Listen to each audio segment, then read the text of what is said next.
तो अजय, क्या wrong number dial हो गया एक बार फिर बीजेपी से महाराष्ट्र में? मैं आपकी ओपनिंग स्टेटमेंट सुन रहा था संदीप जी। आपने कहा बीजेपी इतनी सटीक प्लानिंग करती है, चुनावी प्लानिंग करती है, ये करती है, वो करती है। फिर हमारा डायलिंग की बात हमारी कहां से आ गई भाई? हम इसमें हैं कहां जो हम रॉन्ग नंबर डायल करेंगे? अच्छा, अरे नंबर तो हमारा डायल किया गया था। अजीत पवार जी ने निर्णय किया, उन्होंने पूरी एनसीपी उठाई और वो सरकार में शामिल होना चाहते थे। हमने उनके निर्णय का स्वागत किया, इसलिए डायलिंग हमने नहीं की। अच्छा चलो, कॉल रिसीव कर ली, गलत कॉल रिसीव कर ली, और अब हम पे नहीं, बिल्कुल नहीं, मुझे नहीं लगता कहीं से भी। 2019 में भी वो कह रहे थे बहुमत मेरे साथ है, नहीं निकली। अभी भी आंकड़ा नहीं बता पा रहे। 36 विधायकों की सूची दे, बात खत्म कर रहे हैं। ये 4 दिन क्या तमाशा चल रहा है? आंकड़े स्वाभाविक है, आंकड़े तो विधानसभा के पटल पे ही देंगे ना, स्पीकर को देंगे। मुझे आपको मुझे देख के क्या फायदा, मीडिया में देख के क्या फायदा, या परेड करवा के क्या फायदा? विधानसभा के पटल पर स्पीकर को दिखाएंगे, वहीं फैसला हो जाएगा। दूध का दूध, पानी का पानी हो जाएगा।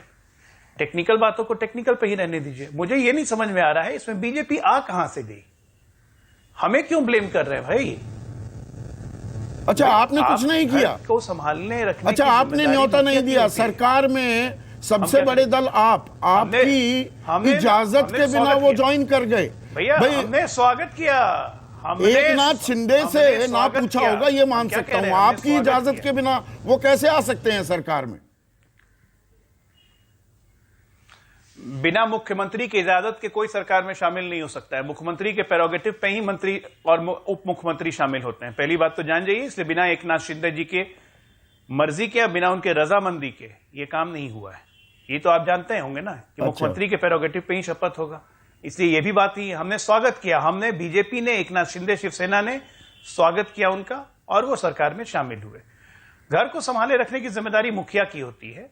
बाकी बाहरी वाले क्या कर रहे हैं, बाहरी वालों को आप ब्लेम नहीं कर सकते अगर घर टूटता है। ये मुखिया की जिम्मेदारी होती है।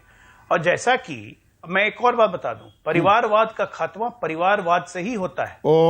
आज आपने अगर ये नए वाला निकाला है, ये नए वाला निकाला है, जहर को जहर ही खत्म करता है। एक मिनट। हाँ। अरे सुनिए, सुन लीजिए उन्होंने क्या कहा कि इसमें मेरी गलती नहीं है अगर मैं किसी के पेट से पैदा नहीं हुआ। हाँ। ये किस पे क्या था इसका मतलब? हाँ। शरद पवार 42 साल के राजनीतिक करियर को नजरअंदाज करके 91 से जो सक्रिय राजनीति में है, एमएलए से, और पूरी एनसीपी के ऑर्गेनाइजेशनल कैपेसिटी को वही हैंडल कर रहे थे, उनको नजरअंदाज करके अगर सुप्रिया सूले को प्रमोट करेंगे जस्ट बिकॉज उनकी डॉटर है, तो स्वाभाविक है यह संतोष तो होना ही था।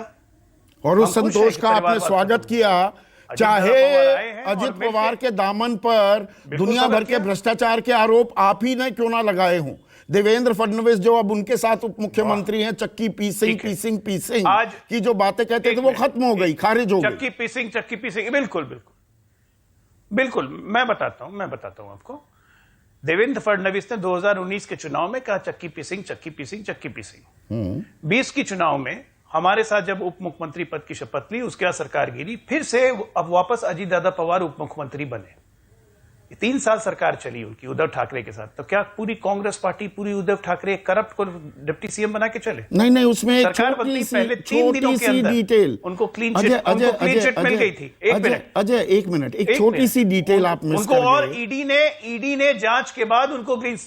अरे सुनिए ना, छोटी सी डिटेल मिस कर गए। मैं कह रहा हूं वो एक दिन के लिए ही, एक मिनट, और अगर मैं गलत जानकारी दे रहा हूं तो संदीप मुझे करेक्ट कर देंगे। मैं संदीप सोनवलकर की बात कर रहा हूं।